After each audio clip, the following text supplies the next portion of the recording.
नहमदुहु व नुसल्ली व नुसल्लिम अला रसूलिहिल करीम अम्मा बाद फ़अऊज़ु बिल्लाहि मिनश शैतानिर रजीम बिस्मिल्लाहिर रहमानिर रहीम।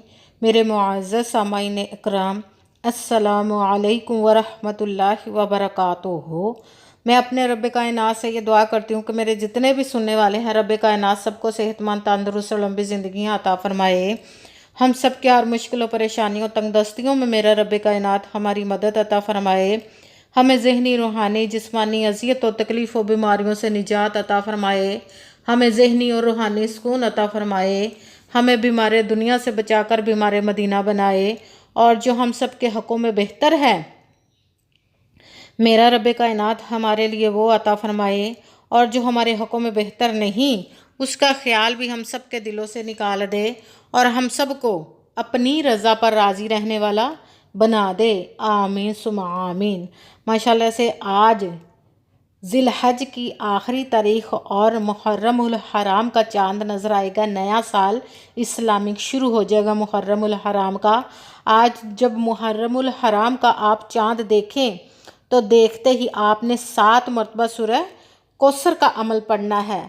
आप जब सूरह कौसर को 7 मरतबा पढ़ेंगे तो आपकी हज़ारों मुरादें, ख्वाहिशें भी होंगी। तो रब कायनात इंशाअल्लाह अज़ीज़ अपने हुक्म से उनको पूरी अता फ़रमाएगा और आपकी हर हाजत, हर दुआ को कबूल व मंजूर अता फ़रमाएगा इंशाअल्लाह अज़ीज़ अपने हुक्म से।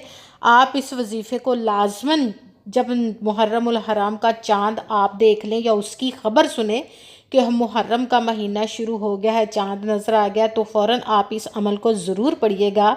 जैसे ही आप सुने इस खबर को लाजमन पढ़िएगा। आप जैसे आपको वीडियो मिले इसको अपने पास सेव कर लें और फिर जब मुहर्रम की आमद का सुने तो आपने इस अमल को ज़रूर करना है, इसकी मत कीजिएगा। ये बहुत ही ख़ास और पावरफुल वजीफ़ा है। आप इस अमल को किसी भी मकसद, किसी भी हाजत, किसी भी मुराद के लिए पढ़ सकते हैं। आप इसको आपका अपना घर नहीं, घर ख़रीदने के लिए पढ़ सकते हैं।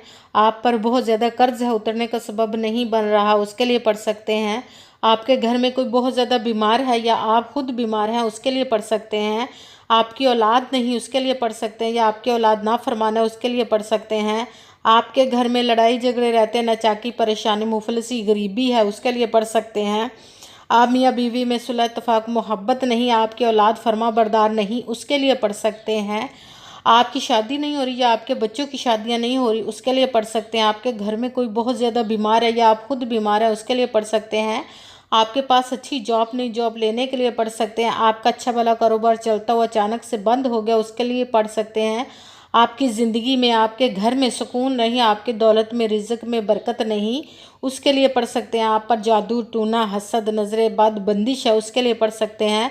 मतलब किसी भी मकसद, किसी भी हाजत, किसी भी मुराद के लिए पढ़ सकते हैं। मगर जब पढ़ने लगे तो रब कायनात की ज़ात पाक पर यकीन कामिल रख के पढ़िएगा कि रब कायनात कहते हैं कि यकीन कामिल होता है, पीर कामिल नहीं होता। और अच्छी नीयत रख के पढ़िएगा कि रब कायनात कुरान पाक में इरशाद फरमाता है, इन्नमल आमालु बिन्नियात, कि जो अमलों का दारोमदार होता है वो नीयतों पर होता है। अगर हमारी नीयत अच्छी है तो हमारा अमल भी अच्छा होता है, और अगर हमारी नीयत ही अच्छी नहीं तो हमारा अमल भी अच्छा नहीं होता। चाहे हम जितनी मर्ज़ी मेहनत कर लें, जितनी मर्ज़ी कोशिश कर लें, हमें उसका फल, उसका अजर अच्छा नहीं मिलता। इसलिए अच्छी नीयत रख के, पुख्ता यकीन रख के और 5 वक़्त की नमाज की पाबंदी आप लोगों ने लाजमन रखनी है।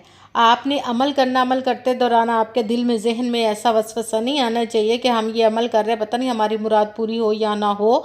आपने सिर्फ मेहनत करनी है, उसका फल, उसका अजर देना उस ज़ाते पाक का काम है, क्योंकि उसकी दस्ते कुदरत से कोई चीज़ बाहर नहीं, उसके कुन कहने की देर है और फ़याकुन हो जाता है।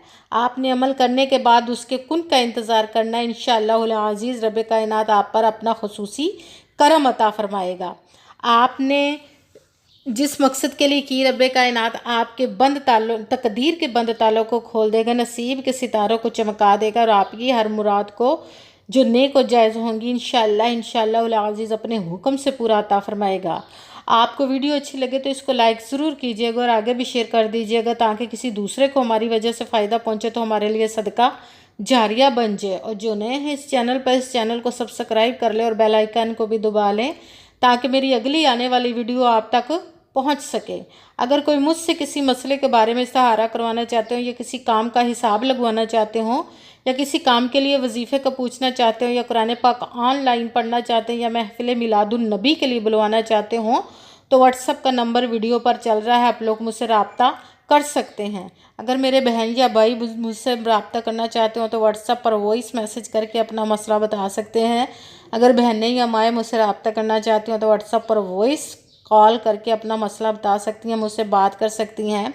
आपने वजीफ़ा करने से पहले कमेंट्स में अपना नाम और जहां आप रहते हो उस जगह का नाम ज़रूर लिखना ताकि मैं भी आप लोगों के लिए दुआ कर सकूँ, और फिर वजीफ़े की भी आप लोगों को इजाज़त मिल जाएगी। आप इस वजीफ़े को चांद को देख कर या सुनते ही इस वजीफ़े को करना है कि पूरी वीडियो को ध्यान के साथ सुन के समझ के फिर वजीफ़े को कीजिएगा। ऐसा ना हो कि वीडियो को स्किप कर करके छोड़ के सुने और फिर कोई बात रह जाए और वजीफ़ा करे और ठीक ना हो।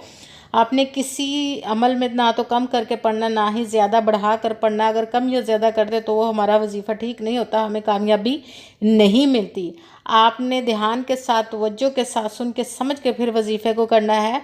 आप वजीफ़े के दरमियान ना तो किसी से बात करें, ना ही आपने फ़ोन इस्तेमाल करना है। बिल्कुल खामोशी, तवज्जो, सुकून के साथ पूरे वजीफ़े को करना है ताकि हमें कामयाबी मिले। अगर हम किसी से बात करते हैं तो वो हमारा वजीफ़ा ठीक नहीं होता, हमें कामयाबी नहीं मिलती। इसलिए मुकम्मल वजीफ़ा करने के बाद ही आपने किसी से बात करनी है।